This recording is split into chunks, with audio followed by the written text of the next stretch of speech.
Okay ji, Bismillah Rahman Rahim. So we are going toward the lecture number 42. ठीक है, 41 lecture के अंदर हमने प्लेसेंटा की कुछ एबनॉर्मलिटीज के बारे में बात की थी। उसके कुछ दो तीन चीज़ें रहती हैं I want to discuss here in lecture number 42, ताकि उसको भी हम यहाँ पे डिस्कस करके उसको हम आसान कराएं।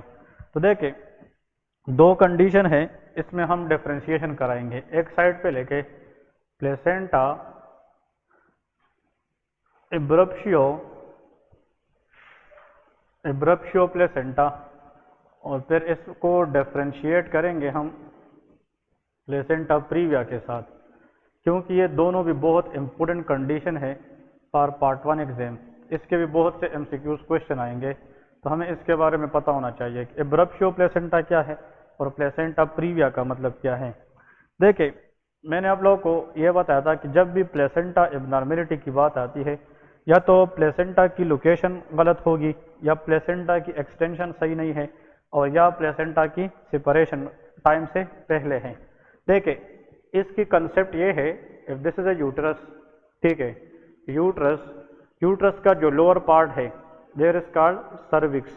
यहाँ पे सर्वाइकल ओस है, मतलब ओपनिंग है, सर्वाइकल ओपनिंग या सर्वाइकल ओस, ये lower part of the uterus में होती है। ठीक है जी। क्वेश्चन ये है कि normally implantation occur in the upper part of the endometrium. यहाँ पे जनाब जो ब्लास्टोसिस्ट हमने पढ़ी थी, ब्लास्टोसिस्ट, इसके अंदर ट्रोपोब्लास्ट सेल और inner cell mass, it is attach to the upper part of the endometrium near to the fundus. लेकिन अगर फॉर एग्जांपल यहाँ पे इम्प्लांटेशन नॉर्मल हो जाए और प्लेसेंटा बन भी जाए, placenta is normally detach from the mother specially after the birth of the baby. लेकिन अगर वो placenta during the pregnancy second या थर्ड ट्राइमेस्टर में क्या हो जाए, डिटेच हो जाए, तो उसको हम क्या कहेंगे, premature separation of placenta from the endometrium. That condition is called abruptio placenta. ये एब्रप्शियो प्लेसेंटा इसलिए है कि ये सेपरेट हो जाती है, डिटेच हो जाती है। लेकिन अगर इम्प्लांटेशन जो normally upper part of the uterus में होती है, अगर वो जाकर ब्लास्टोसिस्ट एबनॉर्मली जाकर उसकी इम्प्लांटेशन कहाँ पे हो जाए, lower part of the uterus में, तो इससे जो प्लेसेंटा आएगी वो भी नॉर्मल होगी कि एबनॉर्मल, एबनॉर्मल होगी, तो उसको हम क्या कहेंगे, प्लेसेंटा प्रीविया कहेंगे। इसकी डेफिनेशन में लेके एब्रप्शियो प्लेसेंटा, इसकी डेफिनेशन लेके premature separation of placenta from the uterus. ठीक है, इसका मतलब यह है प्रीमेच्योर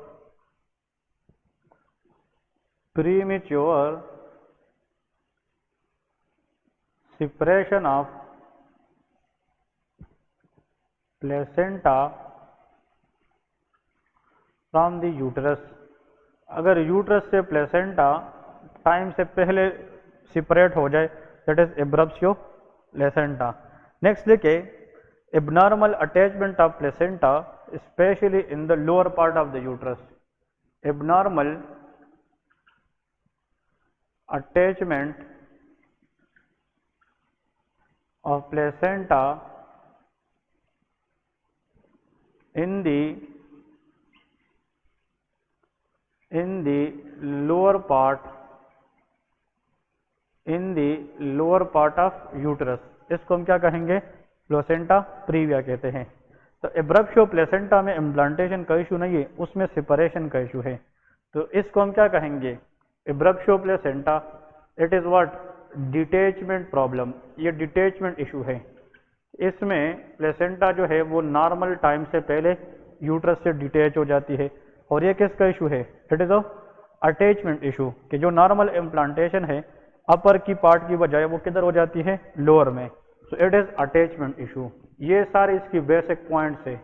अटैचमेंट इशू है प्लेसेंटा प्रीविया में, और जो डिटैचमेंट इशू है वो प्लेसेंटा किस में है, एब्रप्शियो में है। ठीक है जी।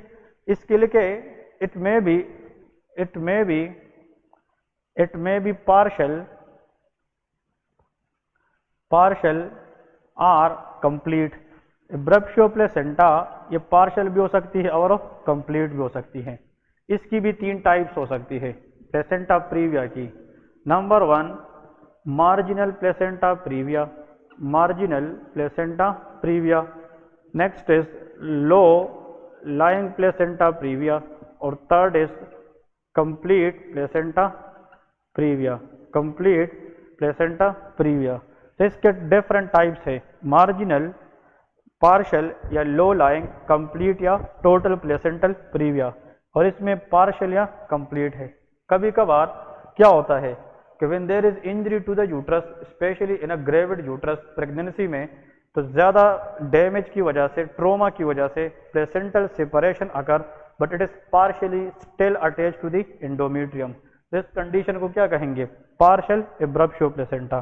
कभी कभार इतना ज़्यादा ट्रोमा हो जाता है, एब्डोमेन को ट्रोमा लग जाता है कि severe trauma can separate total placenta from the uterus, तो उसको क्या कहेंगे? कंप्लीट या टोटल एब्रप्शो प्लेसेंटा। इसमें फीटस रिटेन होने की चांसेस है, लेकिन इसमें मोस्ट लाइकली जो फीटस है उसकी लॉस होने की चांसेस ज़्यादा हो जाती है। यहाँ पे जो मार्जिनल है, इधर देख, ये सर्वाइकल ओस है। अगर प्लेसेंटा प्रीविया है और ऐसा प्लेसेंटा प्रीविया ये सर्वाइकल ओस के लोअर पार्ट से इधर प्लेसेंटा इस तरह गई है, सर्वाइकल ओस के लो पार्ट से अगर प्लेसेंटा इस तरह रन करती है, इसको लो लाइंग प्लेसेंटा प्रीविया कहते हैं। अगर प्लेसेंटा प्रीविया इस तरह है कि placenta reaches to the margin, इसके किनारों तक आई है इस सर्वाइकल ओस की, उसको क्या कहते हैं? Marginal placenta previa. और ऐसा प्लेसेंटा प्रीविया जिसमें पूरा प्लेसेंटा इस ओस को क्या कर चुकी है? कंप्लीटली क्लोज कर चुकी है, उसको हम कंप्लीट या प्लेसेंटा प्रीविया कहते हैं। तो ये जो मार्जिनल है, लो लाइंग है और कंप्लीट है, इसका मतलब ये है कि इनके अंदर depend upon the extension of placenta previa, जो प्लेसेंटल टिश्यू है उसकी ग्रोथ कितनी हुई है रिगार्डिंग टुवर्ड सर्वाइकल ओस। ठीक है, लेकिन ये इतना इंपॉर्टेंट नहीं है, सिर्फ टाइप्स में आप लोग इसको याद रख सकते हैं। इसके लिए के causes, what are the causes, कि वो कौन कौन सी वजूहात है जिसकी वजह से एब्रप्शो प्लेसेंटा के चांसेस ज़्यादा होते हैं। Number 1, chronic hypertension. Chronic hypertension can lead to abruptio placenta, लेकिन क्रोनिक हाइपरटेंशन में बात याद रखें, it should be uncontrolled hypertension. Number 2, abdominal trauma, trauma to abdomen, RTA वगैरह, रोड ट्रैफिक एक्सीडेंट, या for example blow to the abdomen, fight के दौरान for example female लग जाए तो उसमें जनाब प्लेसेंटा एब्रप्शन के चांसेस ज़्यादा होते हैं। ठीक है, previous family history, previous history of placenta abruption, history of abruptio placenta. अगर एक फीमेल है उसकी पहले भी एब्रप्शो का एक केस था, सेम फीमेल के अंदर आने वाले केसेस में भी एब्रप्शो प्लेसेंटा के चांसेस ज़्यादा होगी। 4th नंबर लेके smoking and cocaine use, cocaine, ये जनाब हमारे पास क्या है? Etcetera, these are the different risk factor for the abruptio placenta. उसमें अगर प्लेसेंटा प्रीविया में हम जाते हैं तो इसमें तो यहाँ पे लेके एडवांस एज मोर देन 40 या एज मोर देन 35 ईयर्स, इसमें प्लेसेंटा प्रीविया की चांसेस ज़्यादा। मल्टीपल जेस्टेशन हिस्ट्री, अगर एक फीमेल है उसकी मल्टीपल जेस्टेशन की हिस्ट्री है, जितना उसकी प्रेगनेंसी ज़्यादा होगी उतना यहाँ पे इस प्लेसेंटा एब्नॉर्मलिटी की चांसेस ज़्यादा होती हैं। और इसके साथ भी जनाब स्मोकिंग प्लस कोकेन, ये भी जनाब इसके साथ आ सकती है। Okay, according to CK2 book, ये तो है रफीउल्लाह बुक में नहीं है, लेकिन अकॉर्डिंग टू CK2 बुक अगर आ जाए कि what is the incidence ratio abruptio placenta seen in 1 out of 100 females, pregnant female, जिसकी जो इंसिडेंस है वो 1 रेशो कितना है? 100 है। लेकिन जो प्लेसेंटा प्रीविया की केसेस है वो हमारे पास क्या है? 1 रेशो 200 है।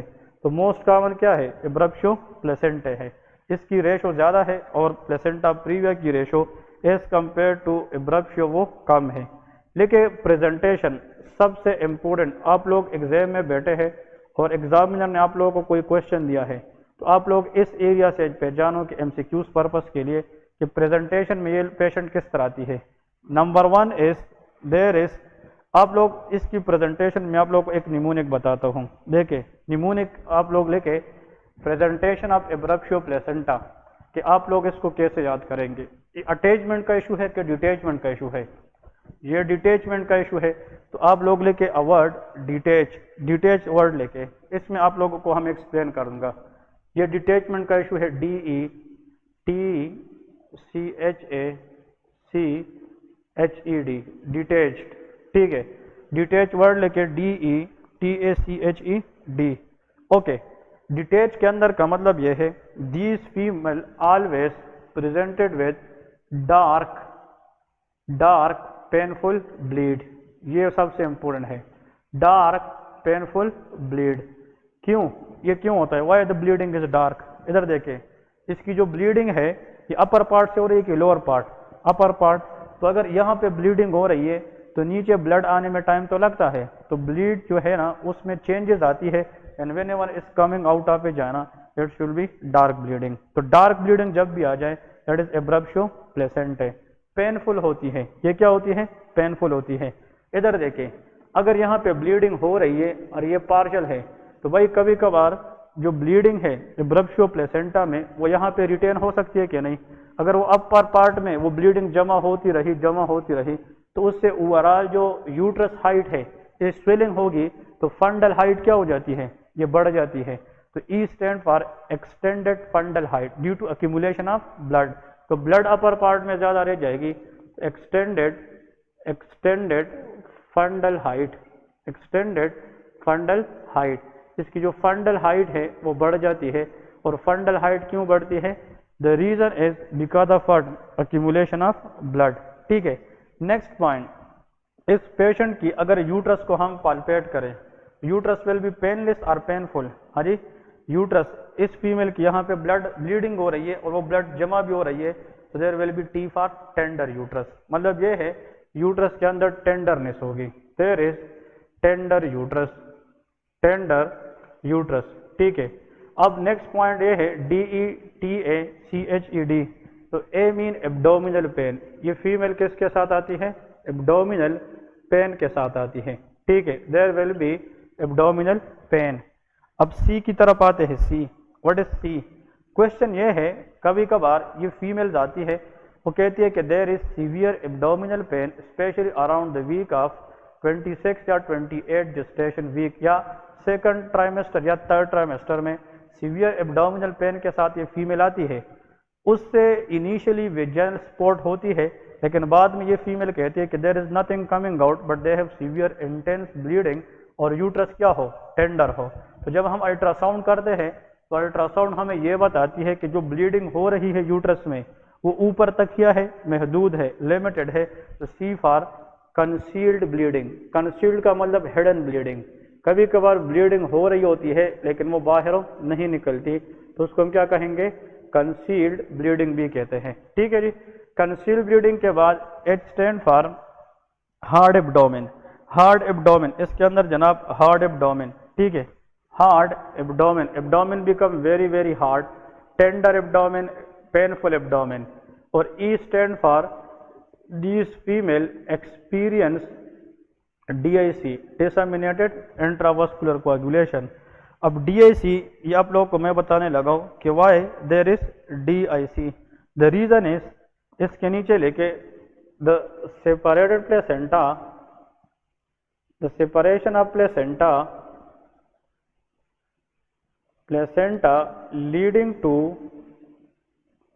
leading to increase level of separation of placenta leading to increased level of thromboplastin,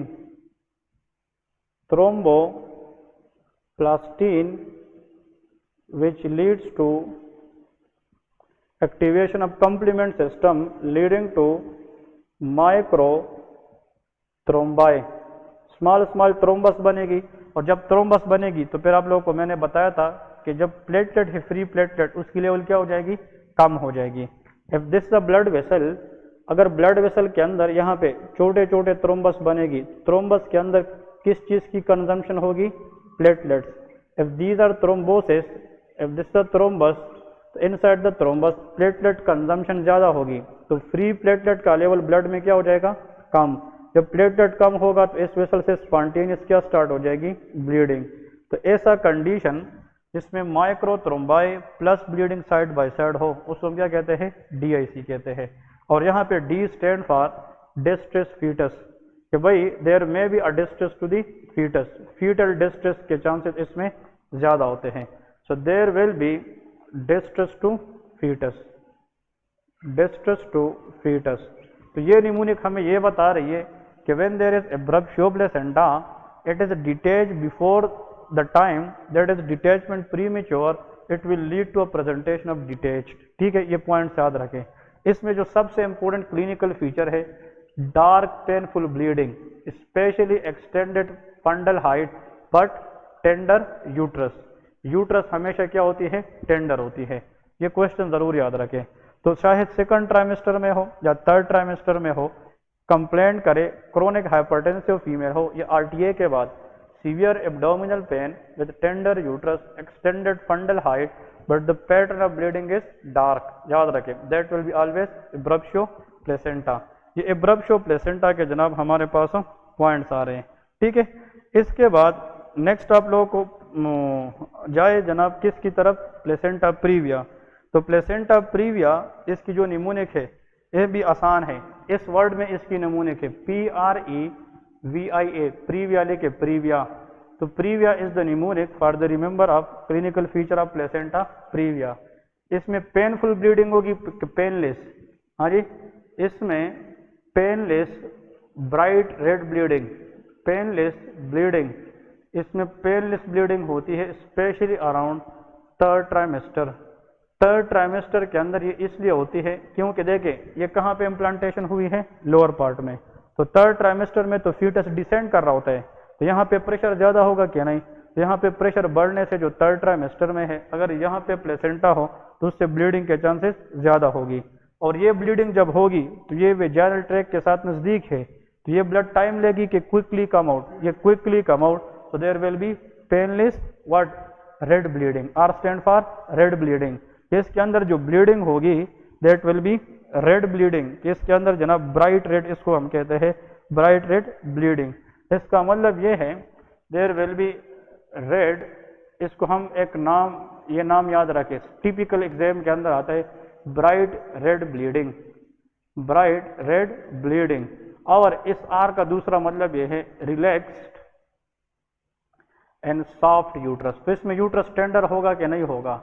Here the uterus is not tender, but abruptio placenta के अंदर हमेशा यूट्रस क्या होता है? टेंडर होता है। एक डिफरेंस।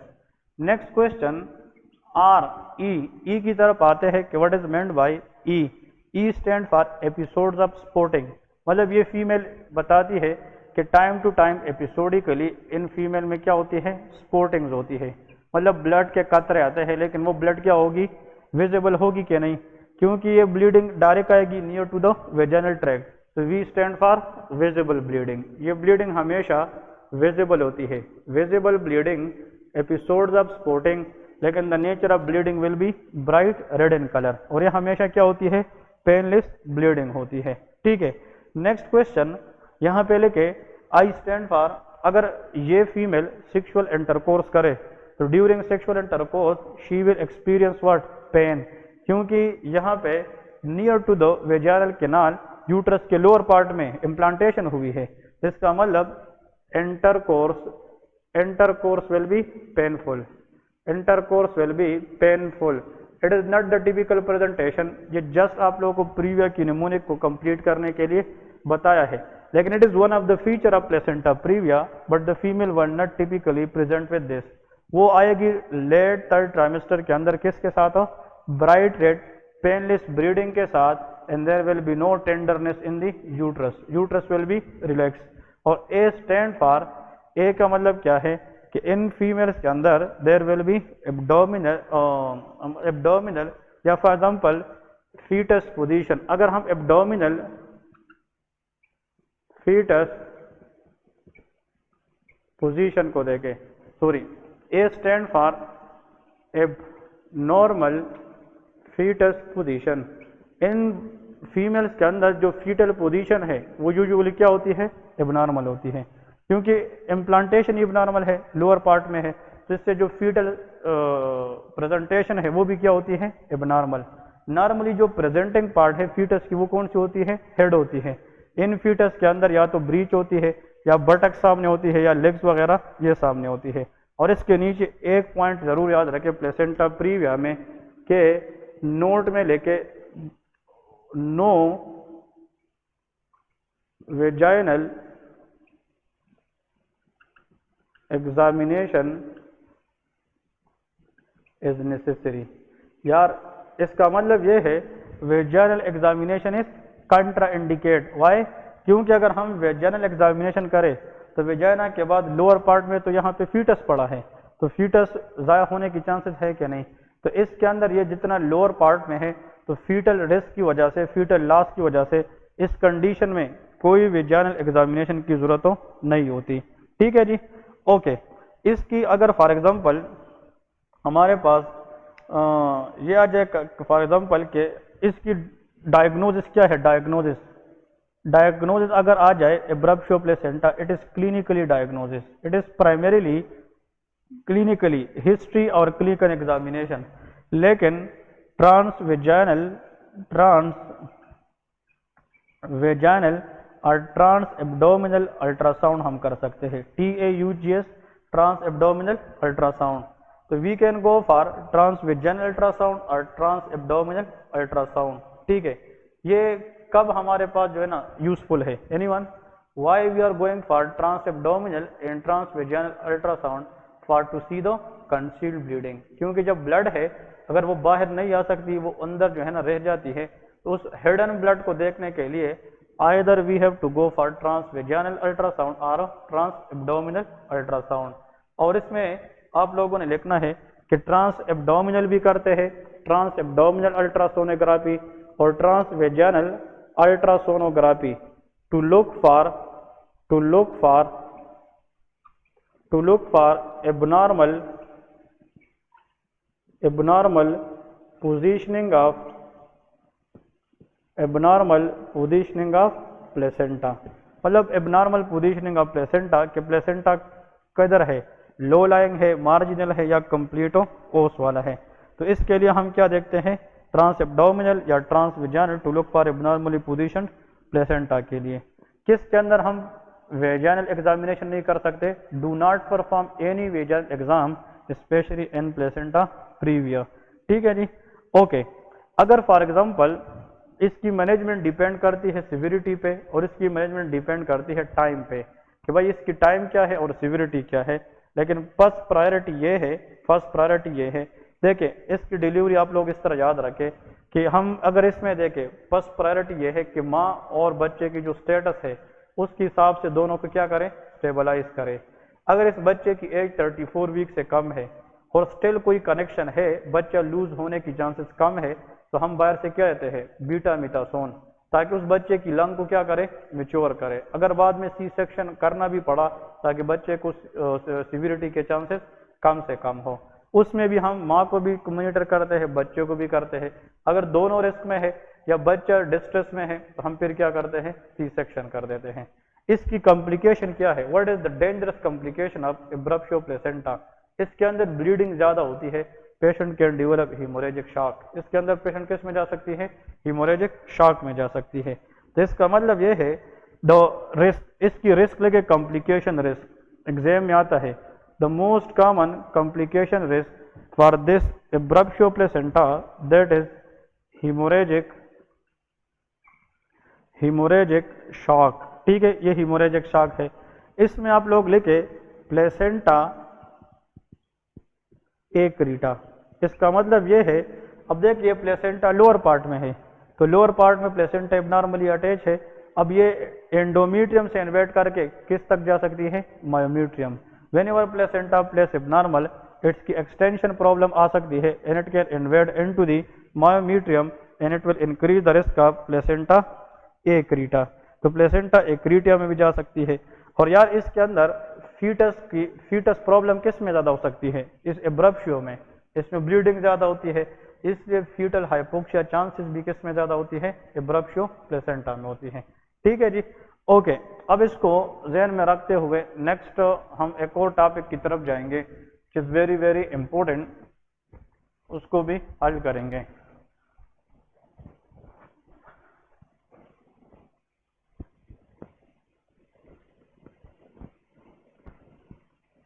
ओके, पहले कुछ एमसीक्यूज लेके, एमसीक्यूज बेस लेके, फिर उस एमसीक्यूज पे हम टॉपिक को हल करेंगे।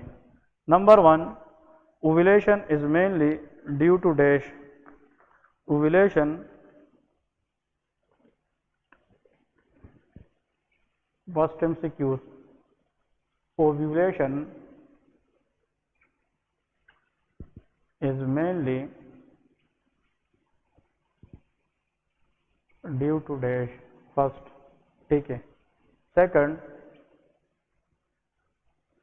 which hormone maintain the thickness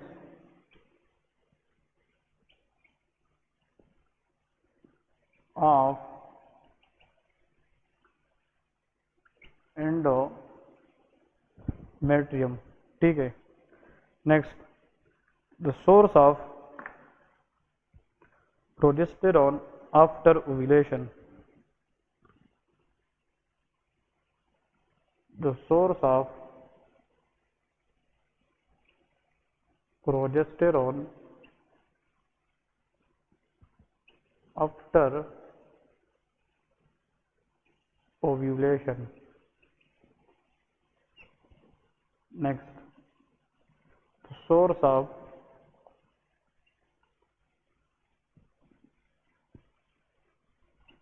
progesterone in the third trimester is, ठीक है जी। नेक्स्ट इसमें हम लिखेंगे if a female have 32 days menstrual cycle, if a female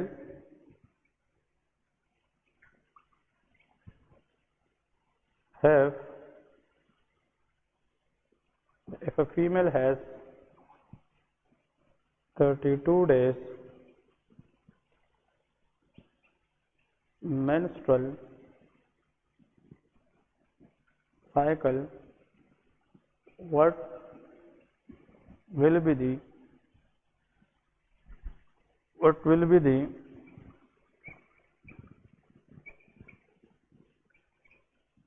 ovulation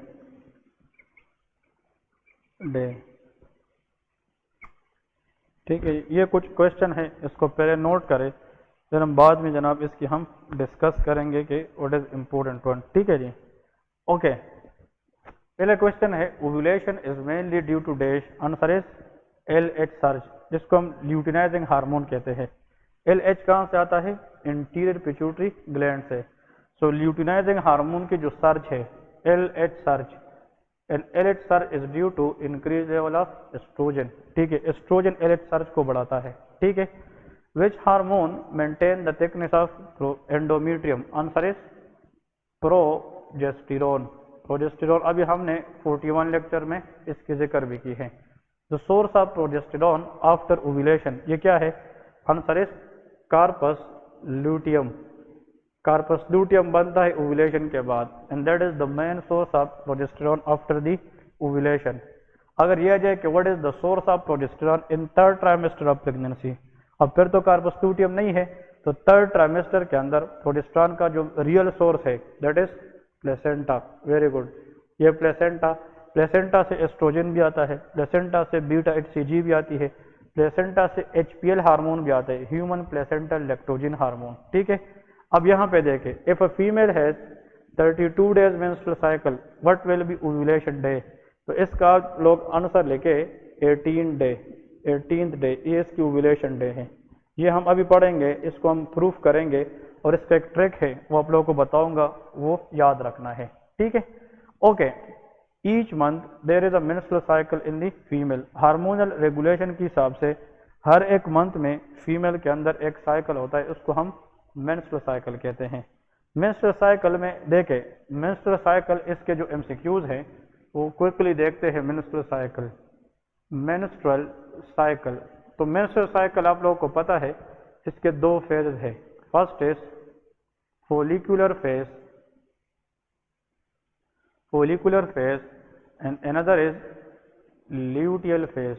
एक क्या होता है? ल्यूटियल फेज, ये दो फेजेस होती है, follicular phase and luteal phase.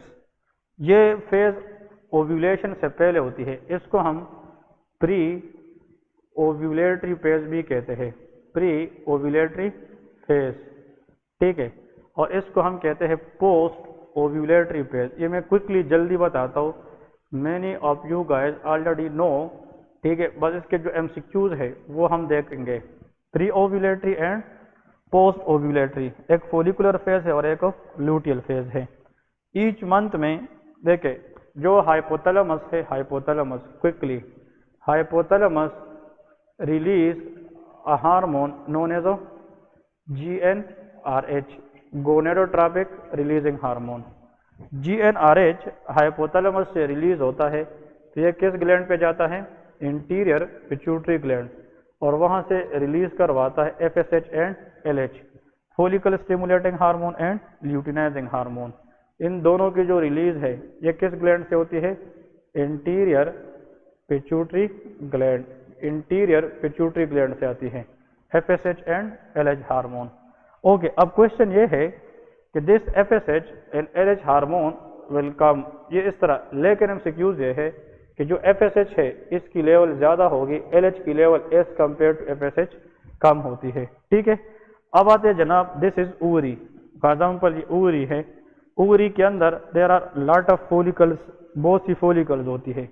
ये फोलिकल कब आती है ओवरी में, अराउंड द प्यूबर्टी के बाई बर्थ, ये बाई बर्थ आती है, लेकिन ये है कि ये मेच्योर्ड होती है कब, when female reaches to puberty, ठीक है।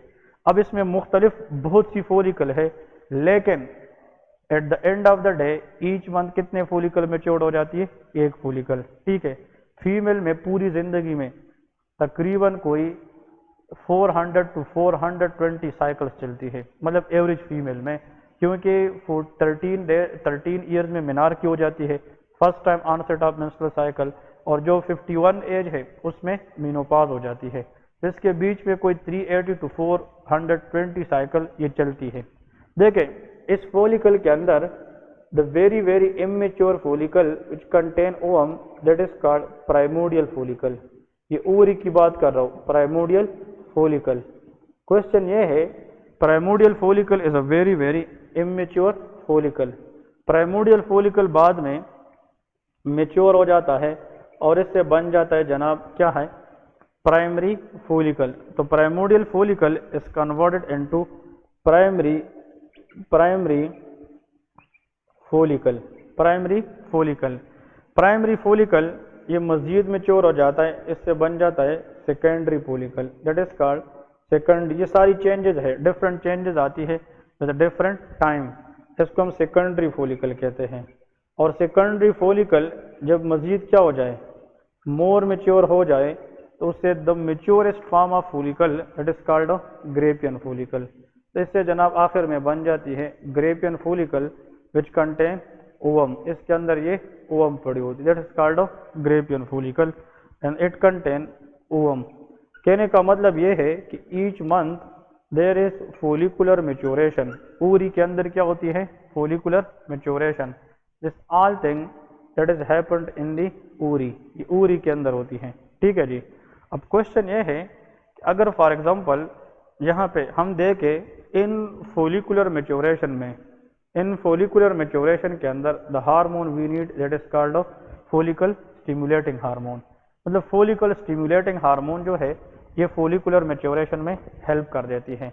अब याद रखें इन फोलिकल से साइड बाय साइड जब ये मेच्योर होती है, तो these follicle will also release oestrogen.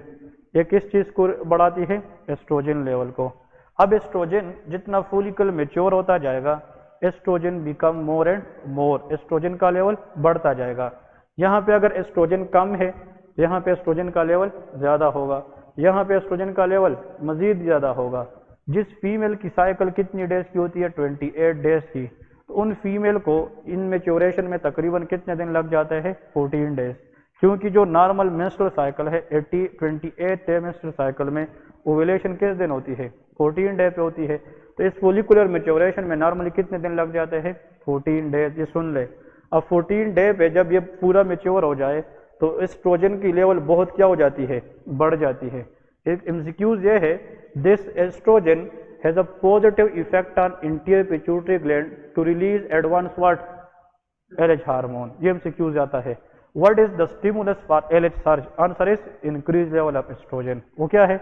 Increase level of estrogen. इसका मतलब ये है कि जो एस्ट्रोजन है, estrogen is the stimulus for the release of LH surge and LH surge will help in the ovulation. ये किस में काम करेगी? ओव्यूलेशन में। तो एस्ट्रोजन कहाँ से आए हैं? ओवरी से आता है, फोलिकल से। When the follicle become mature and mature, concentration of estrogen become high. Initially low है, FSH का जो लेवल है वो इनिशियली ज़्यादा है, LH का लेवल कम है। ये आता तो सही है लेकिन ये बहुत कम होता है, but it is very high once estrogen give a stimulus and it release on which day? Answer is 14 day. तो जब LH आएगा तो LH कम आएगा कि एक ज़्यादा लेवल उसका आएगा, ज़्यादा लेवल एट वंस, कम टाइम में ज़्यादा LH को हम क्या कहते हैं? LH surge. अब LH सर्ज क्या करेगा? इस ग्रेपियन फोलिकल को रप्चर करेगा, तो इससे क्या निकालेगा? ओवम निकालेगा कि नहीं? और जब ओवम ग्रेपियन फोलिकल से निकले, this condition is called ovulation. इसको ओव्यूलेशन कहते हैं। अभी आप लोगों को थोड़ी देर पहले 41 लेक्चर में क्या कहा कि ये जो ओव्यूलेशन होगी इस ओवम के इर्द गिर्द जोना पेलोसिडा होगा कि नहीं? इसके इर्द गिर्द कोरोना रेडिएटा भी होता है। ये फेम्ब्रिया को पैक कर लेती है, फेलोपियन ट्यूब में चली जाती है और किसका वेट करती है? Sperm. It is wait for round about 24 to 48 hour. ठीक है, इतने टाइम तक वेट करेगी। अब ये जो ग्रेपियन फोलिकल रहा, इधर देखिए ये जो स्ट्रक्चर रहा है, अब ये सेम ग्रेपियन फोलिकल है लेकिन अब इसमें ओवमो नहीं है, तो इसको हमने क्या नाम दिया था? That is corpus luteum. Very good, corpus luteum. तो corpus luteum is the main source of what release? Answer is progesterone.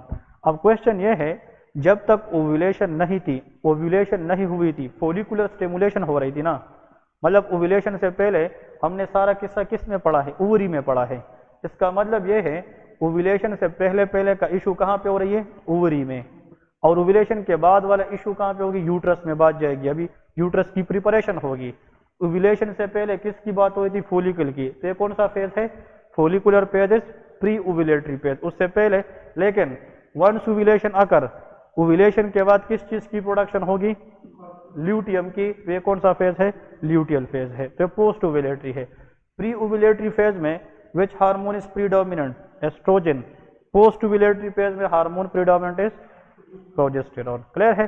क्योंकि ये प्रोजेस्टेरॉन तो ये भी देखेगा कि भाई शायद जनाब क्या हो जाए, प्रेगनेंसी हो जाए, उसको फिर इसने बाद में क्या करना है? मेंटेन करना है। अब क्वेश्चन ये है, अगर ये प्रोजेस्टेरॉन ये जाए और एंडोमेट्रियम की थिकनेस को बढ़ाए, ग्लैंडुलर सिक्रीशन बढ़ाए, वहां पे वस्कुलरिटी क्या होगी? बढ़ जाएगी। मैं यहाँ पे एक छोटा सा, ये एंडोमेट्रियम है, एंडोमेट्रियम के कितने लेयर है? 2, फंक्शनल लेयर, बेजल लेयर। तो फंक्शनल लेयर के अंदर वस्कुलरिटी क्या हो जाएगी? बढ़ जाएगी। वस्कुलरिटी बढ़ने के साथ साथ उसकी ग्लैंडुलर सिक्रीशन बढ़ जाएगी। अगर इस ओवम को स्पर्म ना मिला तो कार्पस ल्यूटियम बिकम डीजेनरेट। ये क्या हो जाता है? डीजेनरेट। जब ये डीजेनरेट होगा, सिंसिशो ट्रोपोब्लास्ट याद है, उसने B-HCG के जरिए उसको अलार्म देना था ना, अगर वो ना आया तो इसका मतलब 10-12 दिन के बाद ये क्या सोचेगा कि स्पर्म नहीं आया था। जब स्पर्म नहीं आया है तो प्रोजेस्टेरॉन रिलीज क्या हो जाएगा? कम। जब ये कम होगा तो यहाँ के वेसल डायलेट रहेंगे कि स्क्वीज हो जाएंगे? स्क्वीज। और जब स्क्वीज हो जाएंगे तो यहाँ के वेसल नेक्रोसिस में चले जाएंगे और जो फंक्शनल लेयर है वो क्या हो जाएगा? वो शेड हो जाएगा और वो मेंसेस की शक्ल में फिर स्टार्ट हो जाएगी। तो इसका मतलब मेंस्ट्रुअल ब्लीड ये 5 to 7 डेज तक चलती रहेगी। ये जो 14 डे है, 14 डे, ये हमारे पास कौन सा फेज था? 14 डे से पहले फोलिकुलर, और 14 डे के बाद जो नेक्स्ट है वो ल्यूटियल फेज है।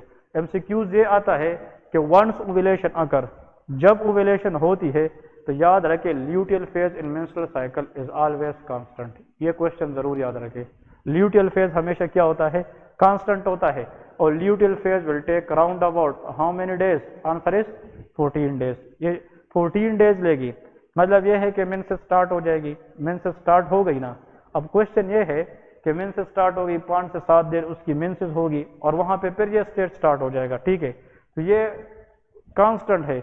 अगर किसी की मेंस्ट्रुअल साइकिल कितने दिनों की है? 32। तो 32 से हमने कांस्टेंट को क्या करना है? माइनस करना है। तो 32 से अगर हम इसको माइनस करें तो क्या आएगा 18। तो इस फीमेल की जो ओव्यूलेशन है वो किस दिन पे हो गई, आंसर इज 18th डे पे। Luteal phase is constant phase but follicular phase is a variable phase, ये वेरिएबल फेज है। अगर किसी की मेंस्ट्रुअल साइकिल 36 डेज की है, हाँ जी, इसकी कौन सी फेज होगी, हाँ जी, आंसर इज 22 डेज, ये 22 डेज। और अगर एक और क्वेश्चन आप लोगों से पूछी जाए कि सेम मेंस्ट्रुअल साइकिल में पीक प्रोजेस्टेरॉन कब मिलेगी, ये भी एक्सक्यूज आता है कि 32 डेज मेंस्ट्रुअल साइकिल है तो हमें पीक प्रोजेस्टेरॉन कब मिलेगी। अब ओव्यूलेशन तो उसकी कब हुई है 18 पे, लेकिन ओव्यूलेशन के बाद कौन सी चीज बनी है, कार्पस लूटियम। कार्पस लूटियम अब क्या चीज बनानी शुरू करेगा, प्रोजेस्टेरॉन। लेकिन इस प्रोजेस्टेरॉन को पीक तक पहुंचाने पे उसको 1 हफ्ता लगता है। तो ओव्यूलेशन के साथ हम कितने दिन ऐड करेंगे, 7। तो इसका जो पीक प्रोजेस्टेरॉन है वो हमें 25th डे पे मिलेगी। ये भी बहुत इंपॉर्टेंट एमसीक्यूज क्वेश्चन है। अगर किसी फीमेल की नॉर्मल साइकिल है कितनी डेज की, 28 डेज की, तो 28 डेज की साइकिल में फीमेल की जो ओव्यूलेशन है वो किस दिन होती है, आंसर इज 14 डे। तो उसकी पीक प्रोजेस्टेरॉन कब होगी, आंसर इज 21 डे। वो क्या होगा 21 डे, क्योंकि हम क्या करते हैं, हम 14 से 7 को प्लस कर देते हैं, so it will be around about 21 day. तो भाई luteal phase is always constant, follicular phase is a variable. ये जनाब मेंस्ट्रुअल साइकिल के बारे में इंपॉर्टेंट पॉइंट्स थे। मेंस्ट्रुअल इरेगुलरिटी भी इंपॉर्टेंट है, एमसीक्यूज में 2-3 जरूर आते हैं, लेकिन जो मेंस्ट्रुअल साइकिल की नॉर्मल फिजियोलॉजी है ये भी बहुत ज़्यादा इंपॉर्टेंट है। मैं थोड़ा सा इसको यहाँ पे ऐसे भी आप लोगों को ड्रा कर सकता हूँ, ये CK2 में इस तरह मेंशन है, आई वाज स्टडी बिफोर। देखे अगर ये फॉर एग्जांपल 7 डेज, यहाँ पे फॉर एग्जांपल 14 डे, यहाँ पे 21 डे और यहाँ पे लेके 28 डे। इसका मतलब ये है, ये हम एक नॉर्मल मेंस्ट्रुअल डेज की बात कर रहे हैं, ठीक है। ये फर्स्ट डे, ये 7 डे, 14, 21 एंड 28। अब जब मेंस्ट्रुअल साइकिल स्टार्ट होती है, मेंस्ट्रुअल साइकिल, इसके अंदर जनाब क्या होता है, देखें ये डॉट डॉट जो मैं बना रहा हूँ ना, डॉट डॉट, ये जनाब किसकी लेवल ऊपर जा रही है, दैट इज एस्ट्रोजन। जितना फोलिकुलर फेज मेच्योर होगा तो किस चीज की लेवल बढ़ेगी, एस्ट्रोजन की। लेकिन यहाँ पे जो पॉइंट है, यहाँ पे देखे ये इनिशियली FSH क्या है, FSH भी क्या है, इस फेज में ज्यादा होगा कि नहीं, जैसे FSH। लेकिन LH क्या होता है, LH बहुत कम। लेकिन जब एस्ट्रोजन क्या हो जाए, toward the end of follicular phase, mature follicle से ज्यादा आ जाए, तो एकदम इसने 14 डे पे LH की लेवल को क्या करना है, बढ़ाना है। और जब ये ओव्यूलेशन करेगी तो ये फिर बाद में क्या हो जाएगा, कम हो जाएगा। बात समझ गए कि नहीं। इसका मतलब ये जो है, ये LH सर्च है कि नहीं, और LH सर्च इस फीमेल के अंदर किस डे पे होगी, 14 डे पे होगी, ताकि ये LH सर्च आकर इस फीमेल के अंदर किस चीज को करें, ओव्यूलेशन करें। तो दैट इज LH सर्च। ये जो ब्लैक में बना रहा था, ब्लैक, ये ब्लैक क्या है, ब्लैक ये फिर कम हो जाएगी ना इस तरह। ये ब्लैक क्या है, that is estrogen, black is estrogen, ठीक है। ये जो डॉटेड डाइट रेड है, that is what, FSH, FSH है, ठीक है। अब यहाँ से एक और चीज आप लोगों ने याद रखनी है कि यहाँ से फॉर एग्जांपल एक और हार्मोन भी जाता है। इधर देखे ये कम है, यहाँ पे बहुत कम है, बट वंस ओव्यूलेशन अकर ये प्रीडोमिनेंट बन जाता है। तो ये कौन सा हार्मोन है, हाँ जी, ये प्रोजेस्टेरॉन है। क्योंकि ओव्यूलेशन से पहले it is very low, but after ovulation it is very high. Why, because after ovulation it will release from the corpus luteum. तो ये कार्पस लूटियम से आएगा, यहाँ पे इसकी जो लेवल है वो बहुत इंक्रीज हो जाती है। So progesterone it is a pregnancy maintaining hormone, it is a predominant hormone after ovulation.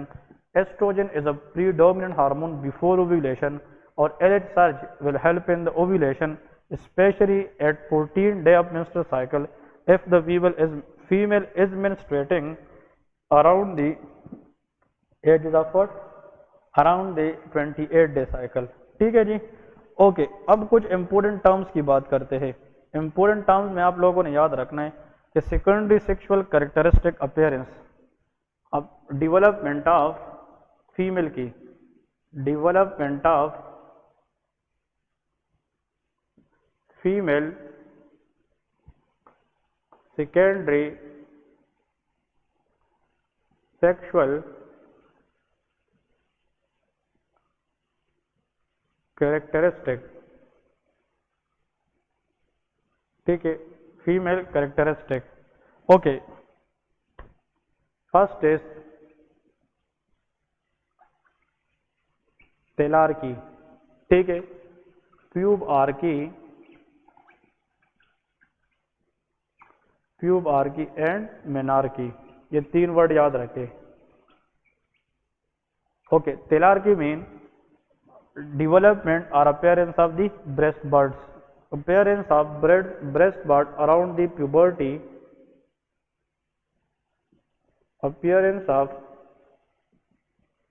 breast bud around the puberty time, it is तेलार्की, इसको हम तेलार्की कहते हैं, ठीक है जी, that is called तेलार्की। appearance of pubic hair, appearance of pubic hair, it is called pubarchy, or first time onset of menstrual cycle, that is called menarche। तो ये points याद रखें, लेकिन अगर एग्जाम में आ जाए what is the first secondary sexual characteristic to be appeared in a female, answer is तेलार्की।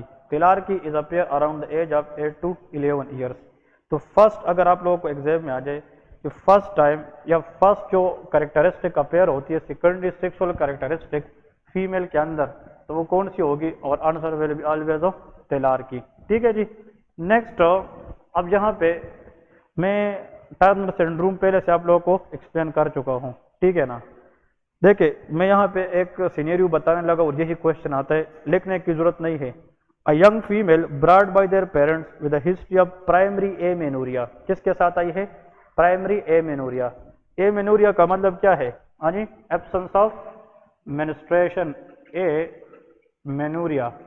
अब amenorrhoea इसकी कितनी टाइप्स है, दो, one is primary amenorrhoea, primary amenorrhoea, और एक क्या है, सेकेंडरी एमेनोरिया। हाँ जी, कौन डिफरेंस बता सकता है, व्हाट इज द डिफरेंस। अगर किसी फीमेल की from the time of puberty first time से ही मेंसेस नहीं है, वो क्या है, प्राइमरी एमेनोरिया। अगर वो she experience menses before but फिर 6 कंसेक्टिव मंथ्स तक उसकी मेंसेस नहीं आई है किसी अंडरलाइन काज की वजह से, वो क्या है, सेकेंडरी एमेनोरिया है।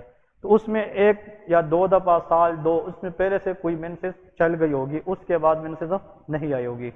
प्राइमरी एमेनोरिया का याद रखें MCQs, the most common cause, the most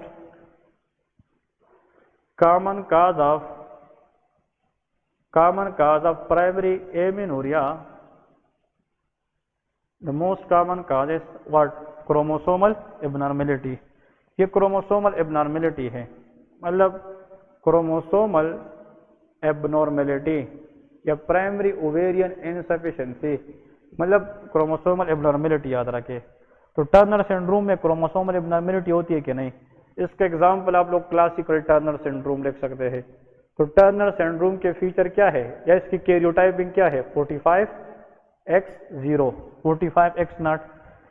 इस सिंड्रोम में क्या होता है, there is short stature, female short stature में आती है। इसकी दो चीज याद रखें, हाँ जी, हाँ ऐड करें ना कोई भी, शॉर्ट स्टेचर, नंबर 2 हाँ स्ट्रीक ओवरीज, वेरी गुड, हाँ थर्ड नंबर वेब नेक हो सकती है ना, इसके साथ हाँ ब्रॉड बेस या broad space breast, wide space या ब्रॉड स्पेस ब्रेस्ट, हाँ जी। नेक्स्ट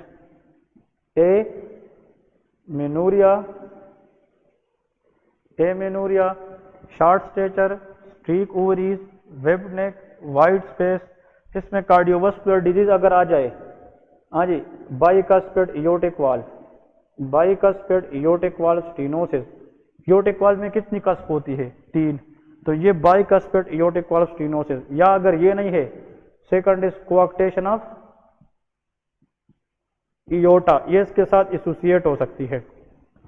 तो टर्नर सिंड्रोम में अगर एमिनोरिया हो, स्ट्रीक ओवरीज हो, तो इन फीमेल के अंदर there will be no menstruation. अगर मेंस्ट्रुएशन नहीं है तो इन फीमेल में इनफर्टिलिटी का रिस्क हो सकती है कि नहीं? This female has a greater risk for infertility, तो इन फीमेल में जनाब इनफर्टिलिटी की रिस्क भी हो सकती है। ठीक है जी, तो ये जनाब हमारे पास क्या है? Turner. What is the investigation of choice? Karyotyping, हम कैरियोटाइपिंग करते हैं। तो टर्नर सिंड्रोम याद रखें। सेकेंडरी एमिनोरिया में किसी डिजीज की वजह से अगर हो, भाई इसमें क्या हो सकता है? Pituitary adenoma. Anyone in the class can tell me which adenoma can cause amenorrhoea? Pituitary gland का कौन सा ट्यूमर एमिनोरिया करा सकती है? That is called prolactinoma. उसको क्या कहते हैं? प्रोलैक्टिनोमा। प्रोलैक्टिनोमा क्या करता है? इसमें प्रोलैक्टिन का लेवल बढ़ जाता है। So prolactin is a natural contraceptive hormone, तो वो जीएनआरएच रिलीज को क्या करेगा? कम।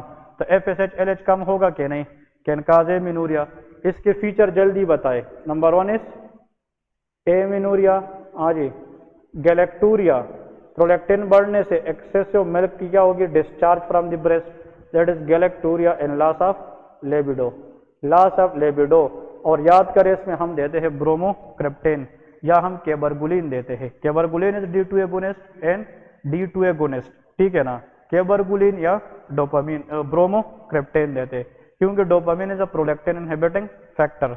नेक्स्ट, और कौन सी काज हो सकती है? पीकास सिंड्रोम का नाम सुना है कि नहीं? पॉलीसिस्टिक ओवेरियन सिंड्रोम, ये भी हम पढ़ेंगे। इसमें हार्मोनल डिसरेगुलेशन होती है, एफएसएच एलएच की रेशो बिगड़ जाती है 3:1 या 2:1 के साथ, ठीक है? पीकास पॉलीसिस्टिक ओवेरियन सिंड्रोम। इसमें ओबेसिटी होती है, इन फीमेल को टाइप 2 डायबिटीज की चांसेस भी ज्यादा होती है। नेक्स्ट मुझे बताए हाइपोथायराइडिज्म, बहुत इंपोर्टेंट एमसीक्यूज क्वेश्चन है। अब ये हाइपोथायराइडिज्म, हाइपोथायराइडिज्म के अंदर भी हमारे पास सेकेंडरी एमिनोरिया के चांसेस हो सकती है। तो hypothyroidism also has a greater risk for what? Answer is hypothyroidism patient में हमारे पास क्या हो सकती है? There is secondary amenorrhoea. अब हाइपोथायराइडिज्म कितने टाइप्स की है? 2, प्राइमरी और सेकेंडरी। लेकिन ये होगा जनाब primary hypothyroidism when the gland problem. अब इधर देखें, हाइपोथायराइडिज्म में T3 T4 का जो लेवल है वो क्या हो जाती है? वो डिक्रीज हो जाती है। ऊपर आप मुझे जल्दी एक्सेस बताएं। हाइपोथैलेमस, हाइपोथैलेमस के बाद क्या होता है? Pituitary gland, anterior pituitary gland, very good, ठीक है। और इसके बाद इसका इफेक्ट थायराइड ग्लैंड पे होता है ना, दैट इज थायराइड ग्लैंड, ऐसा है। अब सुन ले एमसीक्यूज, अगर यहाँ पे थायराइड ग्लैंड से इधर से क्या आता है? इधर से TRH, इसको हम थायराइड रिलीजिंग हार्मोन या इसको हम थायरोट्रोपिन भी कहते हैं। It is also called thyrotropin, thyroid releasing hormone. इधर से क्या आता है? TSH, thyroid stimulating hormone. और follicular cells of the thyroid gland क्या बनाएगा? T3 T4, ऐसा है। अगर यहाँ पे इशू है ग्लैंड में, थायराइड ग्लैंड में, जिसकी वजह से T3 T4 क्या हो जाए? कम हो जाए, तो नेगेटिव फीडबैक मैकेनिज्म से TRH रिलीज क्या होगा? ज्यादा होगा। और TRH रिलीज ज्यादा की वजह से TSH क्या होगा? ये ज्यादा होगा। और जब ये ज्यादा होगा फिर भी ये T3 T4 नहीं बढ़ाएंगे क्योंकि यहाँ पे प्रॉब्लम है। अब क्वेश्चन ये है कि in a primary hypothyroidism when the problem is in the gland and there is decrease T3 T4, तो negative feedback will increase the release of TRH, and this TRH not only increase TSH from interior, but this TRH have the ability to increase also prolactin level from the this pituitary gland। ये MCQs है कि TRH जो है ये TSH के साथ साथ prolactin को भी बढ़ाता है। तो prolactin inhibit the release of FSH LH, और अगर वो नहीं आएंगे तो मेंसेस हो सकेगी, देयर विल बी एमिनोरिया। ये MCQs याद रखें। Which endocrine disorder can cause secondary amenorrhea? Hypothyroidism, secondary के primary hypothyroidism, क्लियर है? ये बहुत इंपॉर्टेंट है। The reason behind primary hypothyroidism, तो ये एंडेमिक ग्वाटर, एंडेमिक एरिया के अंदर जो है ना लोग रह रहे होंगे, ग्वाटर इन लोगों के अंदर होती है, हाइपोथायराइडिज्म के सिम्टम भी आएंगे, और साथ में अगर इस फीमेल को एमिनोरिया भी हो तो यार थायराइड स्टेटस में हम मेंस्ट्रुअल साइकिल या मेंस्ट्रुअल डिसऑर्डर में हम थायराइड हिस्ट्री ले सकते हैं कि नहीं, because hypothyroidism is nowadays a leading cause of secondary amenorrhoea. ठीक है जी, ये पॉइंट आप लोगों ने बहुत इंपॉर्टेंटली याद रखनी है। नेक्स्ट देखिए, कुछ काजेज हो सकती है यूट्राइन प्रॉब्लम, यूट्रस के अंदर इशू है, यूट्राइन प्रॉब्लम के अंदर मतलब ये है यूट्राइन इशू जिसकी वजह से सेकेंडरी एमिनोरिया होती है। भाई मेंसेस में कौन सी लेयर शेड हो जाती है, फंक्शनल लेयर ऑफ एंडोमेट्रियम। कभी कभार क्या होती है, कुछ फीमेल्स आती है वो डीएनसी कराती है, डीएनसी मीन डायलेशन एंड क्यूरिटाज, या डीएनई डायलेशन एंड इवाकुएशन, मतलब ये कि वो डीएनसी कराती है। डीएनसी करने के बाद जिसको हम यूट्रस की क्लीनिंग, सफाई कहते हैं उसको लोग आम लेमन वर्ड में, तो यूट्रस की डीएनसी के बाद what there is risk, there is a high chance of uterine adhesion. किसकी चांस होती है, एडिशन की। तो अगर यूट्रस का जो मायोमेट्रियल लेयर है वो एंडोमेट्रियम को स्टेक हो जाए तो फंक्शनल लेयर पर शेड होगा, नहीं होगा। फंक्शनल लेयर तब शेड होगा जब वो डिटैच होता है, तो अगर एडिशन हो जाए तो एडिशन में फंक्शनल लेयर शेड नहीं होता। एमसीक्यूज, डीएनसी के बाद यूट्राइन लेयर की क्या होना, एडहेशन होना, which lead to amenorrhoea, it is called Asherman syndrome. इसको हम क्या कहते हैं, Asherman syndrome. Asherman syndrome is nothing but it is a condition where uterine layer become adhesed, addition of uterine layer especially after the history of DNC। Clear है? तो DNC के बाद अगर uterine layer adhese हो जाए it will lead to what? Answer is Asherman syndrome. Next क्या हो सकता है, अगर यूट्रस के अंदर प्रॉब्लम है तो एनाटॉमिकल या सर्वाइकल स्टीनोसिस, अगर सर्वाइकल ओस नेरो है तो भाई जो ब्लीडिंग है वो सही होगी, यूट्रस की ब्लड नहीं आएगी ना, तो देयर विल बी एमिनोरिया। ठीक है, और सबसे इंपॉर्टेंट एक और क्वेश्चन याद रखे जो आप लोगों को गायनी में मिलेगा ही मिलेगा, व्हाट, इम्परफोरेट हाइमन। जो हाइमन है वो भी कभी कभार क्या रह जाती है, कंजेनिटली इम्परफोरेट, इम्परफोरेट हाइमन। ठीक है, इम्परफोरेट क्योंकि अगर hymen is normally perforated and different places for the flow of blood, अगर उसमें परफोरेशन ही नहीं है तो यार ब्लड आएगी नहीं आएगी। इस फीमेल की हिस्ट्री किस तरह थी एग्जाम में देखे कि वो फीमेल होती है, इसमें एफएसएच ठीक है कि नहीं, एंडोमेट्रियल शेडिंग भी हो रही है लेकिन वो ब्लड बाहर आती नहीं है, तो कोल्पोस्कोप, हेमेटोकोल्प किसको कहते हैं, what is haematocolpos, haematocolpos, haematocolpos mean excess blood accumulation in the vaginal vault.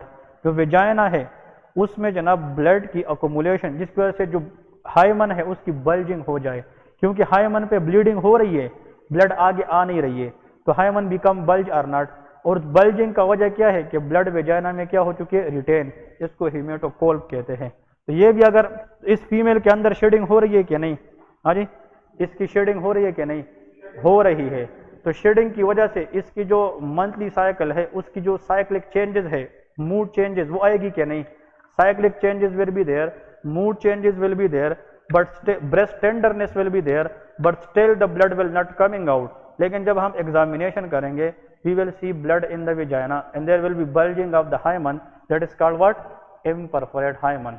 Imperforate hymen की ट्रीटमेंट क्या है, एनाल्जेसिक्स देंगे, सबसे पहले पेन किलर देंगे स्टेबलाइज करने के लिए, लेकिन एनासिड देते हैं, और नेक्स्ट क्या करते हैं, इसकी ट्रीटमेंट ऑफ चॉइस मेडिकल है कि सर्जिकल है, सर्जिकल थेरापी हम करते हैं। इम्परफोरेट हाइमन की बात कर रहा हूँ, सर्जिकल में हम क्या करते हैं, हाइमन या इंसिजन टू हाइमन, हम हाइमन में क्या देते हैं, इंसिजन टू हाइमन, हम इसको इंसाइज करते हैं ताकि इसमें क्या क्रिएट करे, पोर क्रिएट करे, और वो क्या करे, उसको ब्लीड बाहर आ जाए। इसको हम हाइमेनोटोमी कहते हैं, hymenotomy, this is the surgery name, hymeno. और अगर कोई बंदा सर्जरी के लिए, स्पेशली वो फीमेल जो सर्जरी में सीपीएस पार्ट 1 देते हैं, उसमें अगर यह आ जाए कि इम्परफोरेट हाइमन के अंदर कौन सी इंसिजन लगाई जाती है, उसका नाम है cruciate incision. cruciate incision are given to the hymen for hymenotomy, especially to incise that area that blood is coming out. blood तो है ना, शेडिंग भी हो रही है, लेकिन वो जस्ट एक मतलब हाइमन एक पर्दा है, मेम्ब्रेन है ना, उसके पीछे है, तो उसमें हम हाइमेनोटोमी। अब कभी कभार एग्जाम में ABCD ऑप्शन में क्या लिखा होता है, hymenoplasty. Hymenoplasty is the repairing of hymen. वो जब सेक्सुअल इंटरकोर्स या कोई जिम्नास्टिक फीमेल में वो हो जाए तो कॉस्मेटिक वैल्यू के लिए, या for example vaginal stretching purpose, या मतलब कई रीजन इसमें जो मजाहिब के मसले होते हैं आफ्टर द मैरिज वगैरह, ठीक है, उसके लिए फिर क्या करते हैं, कुछ फीमेल अपनी हाइमन को रिपेयर करना चाहती है, उसको क्या कहते हैं, hymenoplasty, repairing of the hymen, जिसको हाइमेनोरेपी भी कहते हैं। जिस तरह हर्नियोरेपी है, हाइमेनोरेपी या हाइमेनोप्लास्टी। लेकिन ये क्या है, हाइमेनोटोमी। टोमी का मतलब क्या है, कट, उसको कट देते हैं ताकि वो इंसाइज करके उससे ब्लीड बाहर आ जाए। तो इससे जनाब फीमेल में अच्छा खासा जो है ना आप लोगों को इसका इफेक्ट मिल जाता है, ठीक है। So this what we have from today, इंशाल्लाह tomorrow we will start the new chapters. Okay, अल्लाह हाफिज़।